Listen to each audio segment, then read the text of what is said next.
Hi guys, Wayne's Butler here. Well, you're probably wondering maybe what you're looking at, or maybe some of you will. This actually isn't a new purchase for you new subscribers. This is actually something that I bought a couple years ago. Some of the people, some of the old guys that are still in the community may or may not remember the video. Some of you statue collectors might. But anyways, this is a figure that I bought a couple years ago. I paid 3 times too much probably than what it's worth, but you know, that was 2 years ago. It was, what's done is done. And I bought this in the spring, just before the Andrea Batman came out, probably about 3 months before that came out, and I was jonesing for something big, like a crack addict on a Saturday night. I mean, I wanted, you know, that Andrea Batman, I was so excited for it, and ultimately we all know what road that led to. You know, my favorite figure today. But anyways, so I bought this off of eBay. I seen it there and I'm thinking, God, it looks good. I've always liked the Arkham Asylum, Arkham City kind of look. And it was big. And it was a museum pose. You know what I mean? When I see museum pose figures, I will look right away, even when they're not Batman. I just like the museum pose. And why I'm kind of torn about statues, because you don't always get them in museum poses. They're usually in dynamic poses, which, you know, for some guys is great. But for me, I like the museum pose, especially with Batman. So that's why it attracted me to it. So I bought it. I got it, did a video on it way back when. It wasn't in HD, which is another reason why I decided to do the revisit on this. Now, it's the Batman Inc. It's from the Batman Inc. storyline. Now, this version that you see here in front of you right now is actually a cover variant. There are actually even been some changes from that, but it's based on a issue 8 cover variant.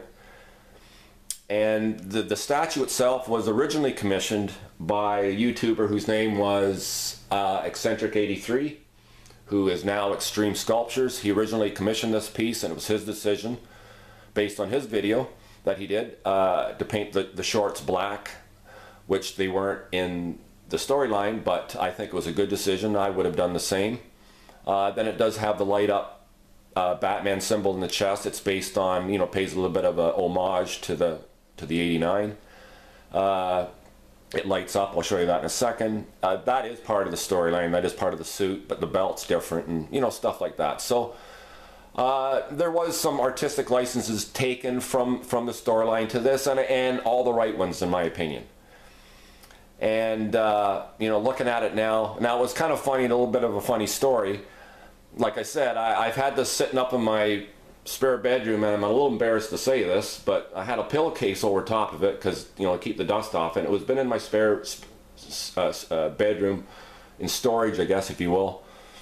And I haven't looked at it. You know, I was involved in the quarter scale, you know, the Andrea Batman, the Hot Toys, Superman, you know, all the figures that I've done videos on, and I just, you know, it's like, oh, statues aren't really for me. And then the Andrea Batman showed up, and you know, and that's kind of where it was. So when I was up in my spare bedroom and I pulled the cover off this thing to look at, I'm thinking, God, what the hell's wrong with you, Curtis?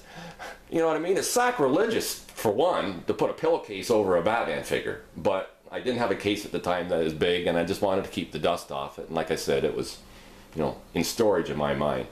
But I felt kind of embarrassed and kind of mad at myself. I'm thinking, this thing's beautiful. And what's stunning about it, and you know, where this is where the, you know, the articulated world and the statue world kind of separate. Now, when dealing with statues, basically what you see in a comic book, you know, the exaggerated muscle mass and, you know, various other sorts of design things that you see in a comic book, you can recreate in a sculpture. Whatever you can draw, you can sculpt. And so that's why statues are so beautiful, especially for the people who are comic book figure collectors, because you basically get what you see, and you don't get that with an articulated figure, because like I've said in many of my videos before, with articulation comes trade-offs. You know what I mean? They got to design things a certain way, because we're going to be pissed if we can't raise the arm and we can't do this and can't do that. And I understand that. That's, you know, I share those arguments, but statues don't really have those types of trade-offs. You know what I mean? You don't have to deal with that. So again, what you see, you can sculpt. And now you can enjoy, you know, your favorite figure in 3 dimensions. I typically like the premium format, obviously, with the mixed media. This statue here is, you know, polystone from head to toe and is boat anchor heavy. which I like that too. And so, you know, statues, like I said, just have a place, you know, have a place, and there's a huge collecting community around statues, and you know, I've met a few of them, and they're all great guys. And like I said, Extreme Sculptures was the original commissioner on this, and there are a couple people who bought the statue, as far as I know. Again, I'm running, this is a cold cock revisit. Didn't do any real research. I'm running off memory here. I think there's only 25 of these made, and this is obviously one of those 25. Now there's different versions, fist only, no light up feature, you know, that kind of thing. And you know, we turn the light on here. Kind of cool. Like I said, it's you know, the light up feature, you either like it or you don't. I don't mind it, you know. I guess if I'm choosing, I probably would have picked you know, your standard full-size bat, but there's a real beauty in this figure, and the fact that it pays homage to one of my favorite Batmans, the '89. You know, it's all good. It's all good to me. Now, the other thing where this figure really shines, I'm gonna just turn that light off. Doesn't need to be on. I'll try to bring you in a little closer. I could probably zoom in here, but you guys like to know how I like to stumble with my camera.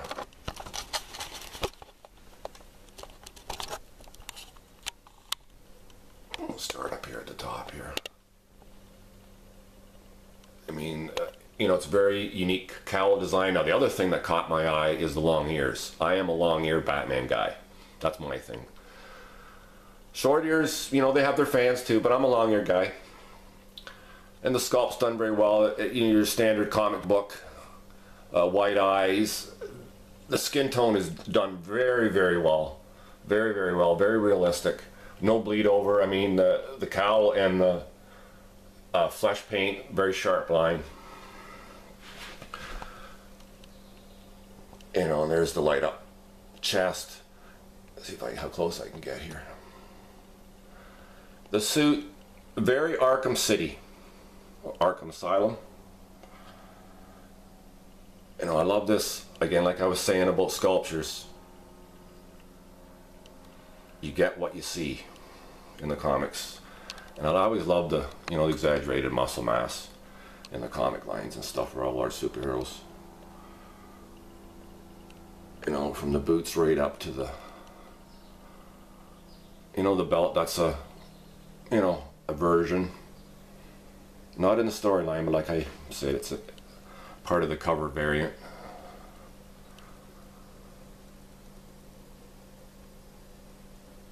And because of this suit here, I'm pretty sure it's also a skin in Arkham City.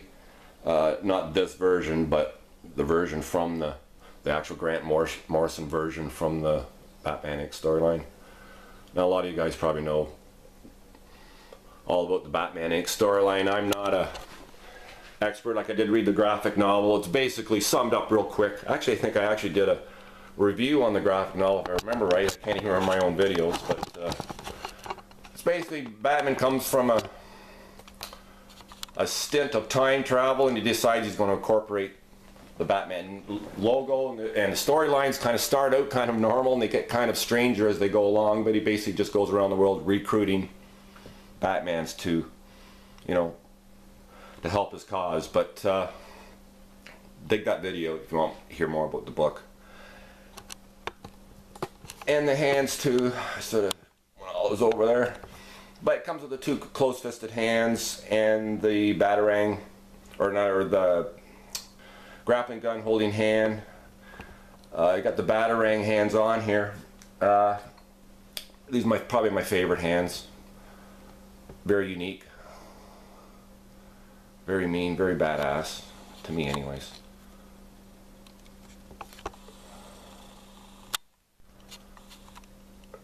Yeah, it's hard to do a quarter scale figure on this thing that I made, but get it framed pretty. And where this figure shines is the cape. Again, when I'm talking about what you get in sculptures where you don't get in articulated figures, and it's the biggest pet peeve of all Batmans for me is the cape. You know what I mean? The way it was drawn in the comics has now been recreated here in 3 dimensions. Perfect. I mean, it's the pose that we all wish we could get with our capes. Even the custom capes are good, but you know, you can't beat a sculpted cape, in my opinion.